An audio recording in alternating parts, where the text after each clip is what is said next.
দাবি পূরণ না হলে আগামী 25শে ফেব্রুয়ারি থেকে অনির্দিষ্টকালের জন্য সড়ক অবরোধের হুঁশিয়ারি দিলেন ড্যানিয়েল বরক। টাকারজলা বিধানসভার হাতরাই কতর খামতিংপাড়া এলাকায় সড়ক অবরোধ করা হবে অনির্দিষ্টকালের জন্য, যতদিন না পর্যন্ত দাবি পূরণ করে সরকার। সড়ক অবরোধের জন্য শুক্রবার বিকেলে সড়ক এবং জায়গা পরিদর্শন করতে গেলেন আত্মসমর্পণকারী বৈরী গোষ্ঠীর অর্থাৎ TUIRPC নেতৃত্ব ড্যানিয়েল বরক। সংবাদ মাধ্যমের মুখোমুখি হয়ে তিনি জানান, বহু বছর ধরে আত্মসমর্পণকারী বৈরী গোষ্ঠী NLFT এবং TNV দলের সঙ্গে কেন্দ্রীয় সরকার এবং রাজ্য সরকারের যে চুক্তি হয়েছে সেই চুক্তি অনুযায়ী তারা অনেক কিছু সুযোগ সুবিধা থেকে বঞ্চিত। সেই চুক্তি বাস্তবায়ন করেনি সরকার। এখনো অনেকের বিরুদ্ধে মামলা চলছে। কোর্টে দৌড়াদৌড়ি করতে হচ্ছে আত্মসমর্পণকারী জঙ্গিদের, অথচ তারা স্বাভাবিক জীবনে ফিরে এসেছে।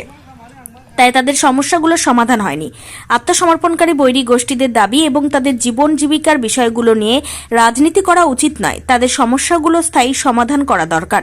বহু বছর ধরে তারা বঞ্চিত, তারা স্বাভাবিক জীবনে ফিরে এসেছে বলে ত্রিপুরায় আজ শান্তি প্রতিষ্ঠিত, অথচ তাদের দাবি দেওয়াগুলো নিয়ে কেন্দ্রীয় সরকার রাজ্য সরকার উদাসীন।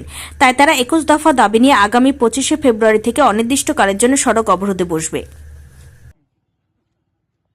পার্মানেন্টলি যেটা সমস্যার সমাধান হোক। আমাদের তৃতীয় এগ্রিমেন্ট আছে, রোমান স্ক্রিপ্ট। বহু লোকের এটা আলোচনা, এটার জন্য রাজনীতি হিসাবে না দেখুক, পার্মানেন্টলি সলভ হোক, এটা আমরা চাই। আমরা অরুণাচল এবং ইয়াতে গেলেও দেখি যে ইনভার্ট পারমিট দরকার, এই এখানেও এডিসিতে হোক।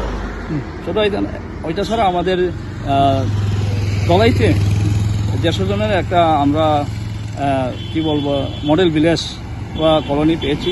তাই আমরা 2 জায়গা করার চিন্তা ভাবনা ছিল, কিন্তু ওইখানে সলভ হয়ে গেছে। তারা যেটা দরকার এটা ডিএম কথা হয়ে গেছে। তাই এখানে সারা ত্রিপুরার জন্য অনেক কিছু রয়ে গেছে আমাদের পাওনা চাওনা। আমরা 4-5 বার রুটগুলো করেছি, মাইনাস লেখা হয়েছে, কিন্তু সেটা সমাধান হয়নি। আর অনেক সময় আমার দাবি আছে, আমাদের 21টা দাবি। 21টা দাবি নিয়ে আমরা 25 তারিখ রাস্তাতে অবরোধ করা হবে। আপনার পরিচয় স্যার? আমার নাম ড্যানিয়েল বরক। আমি NLFT একজন সিনিয়র লিডার, TUIRPC প্রেসিডেন্ট।